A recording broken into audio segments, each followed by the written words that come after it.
We hear it often today: America was built on stolen land.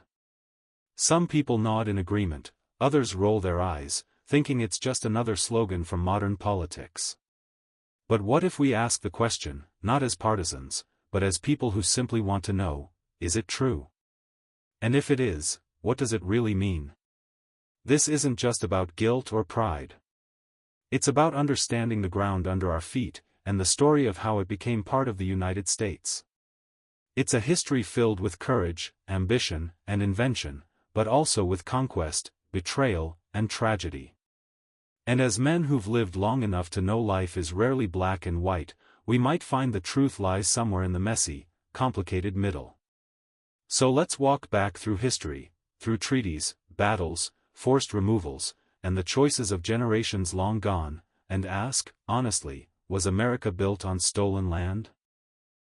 Before Columbus ever sighted the shores of what Europeans would call the New World, North America wasn't empty wilderness.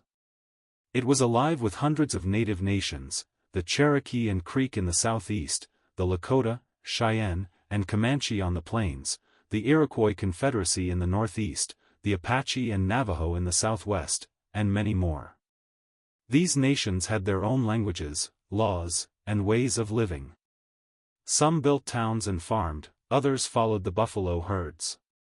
Some traded peacefully, others expanded through war. Boundaries weren't marked by fences or deeds but by rivers, hunting grounds, and shared memory. The idea of owning land as private property was foreign to many tribes.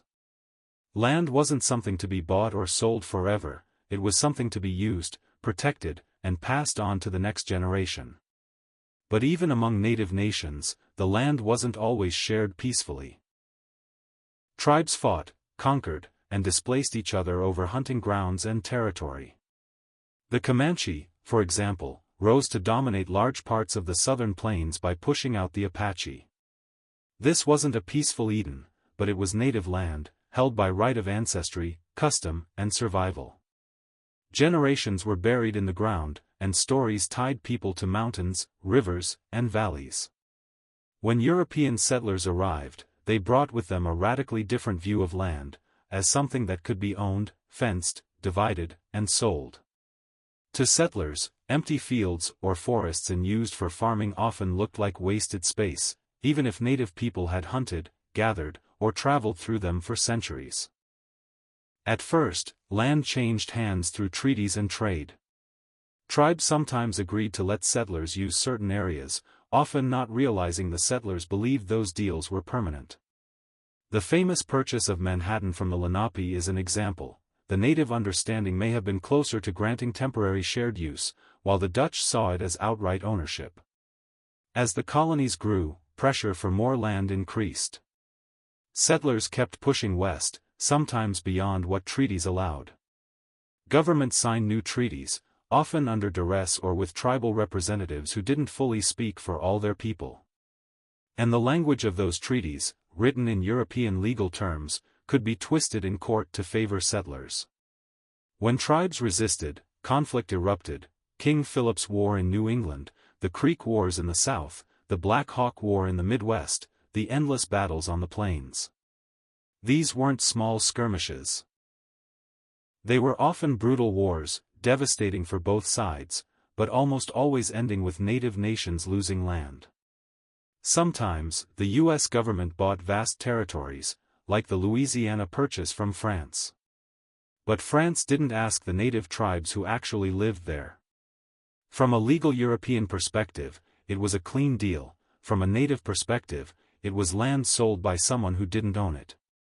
Other times, land was simply seized after military defeat, or through policies designed to remove native people. By the early 19th century, the desire for land reached a tragic peak. President Andrew Jackson signed the Indian Removal Act of 1830, giving legal backing to force tribes living east of the Mississippi to move west. The Cherokee had tried to adapt. They created a written language, published a newspaper, built towns and farms in the European style. They even won a Supreme Court ruling confirming their right to stay. But the state of Georgia ignored the court, and President Jackson refused to enforce the ruling. In 1838, U.S. troops forced around 16,000 Cherokee to walk west on what became known as the Trail of Tears. Around 4,000 died along the way from hunger, disease, and exhaustion. Similar stories played out for the Creek, Choctaw, Chickasaw, and Seminole. The land they left behind? Quickly claimed by white farmers, towns, and plantations. In the West, tribes like the Comanche and Apache fiercely resisted removal. What followed was decades of brutal war. Cavalry columns burned villages, killed horses, and slaughtered buffalo herds to starve the tribes into surrender. And treaties that promised this land forever were often broken when settlers or gold miners arrived. The Lakota were guaranteed the Black Hills by the Treaty of Fort Laramie in 1868, but after gold was discovered, the government demanded the land back. When the Lakota refused, war followed. So, when we ask if America is stolen land, what do we mean? In many cases, the U.S. government signed treaties recognizing native ownership, then violated them. In other cases, land was taken by force, after war and defeat. And sometimes, land was bought, but from European empires that had claimed vast territories on paper without the consent of the people living there. Some argue, conquest is the way of history. Every nation today stands on ground once taken from someone else. And there's truth in that. The Comanche built a powerful empire by displacing other tribes, the Iroquois expanded through war. But the speed, scale, and finality of American expansion were extraordinary. Within about a century, native nations who had lived on certain lands for hundreds or thousands of years were reduced to small reservations, often on marginal land far from ancestral homes. From the perspective of native people, it felt like, and was, a process of dispossession, backed by law and military force. The wars ended in the late 19th century, but the effects didn't.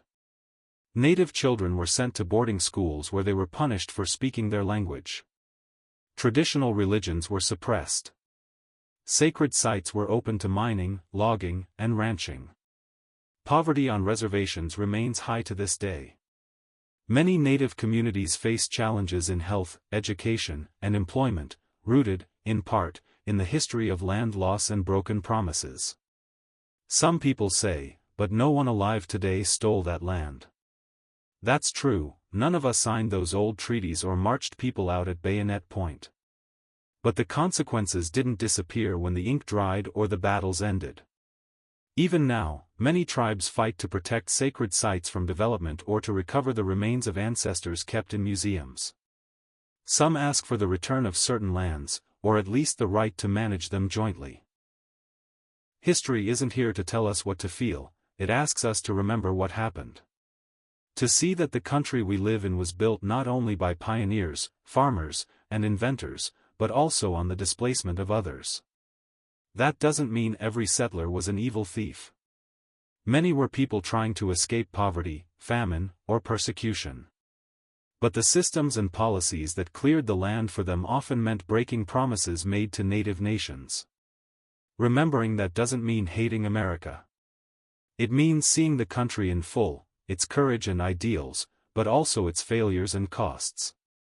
And maybe, it means asking what kind of country we want to be now, one that forgets, or one that tries to do right by remembering. So, is America stolen land? In part, yes, it was taken, sometimes bought unfairly, sometimes seized by force, often under broken promises. But it's also the land where millions built new lives, hoping for freedom and a better future. That contradiction is part of what America is. A nation built on ideals of liberty and justice, yet also on conquest and removal.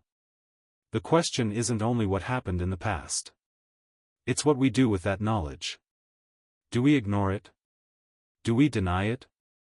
Or do we face it honestly, teach it truthfully, and ask what justice and remembrance might look like today?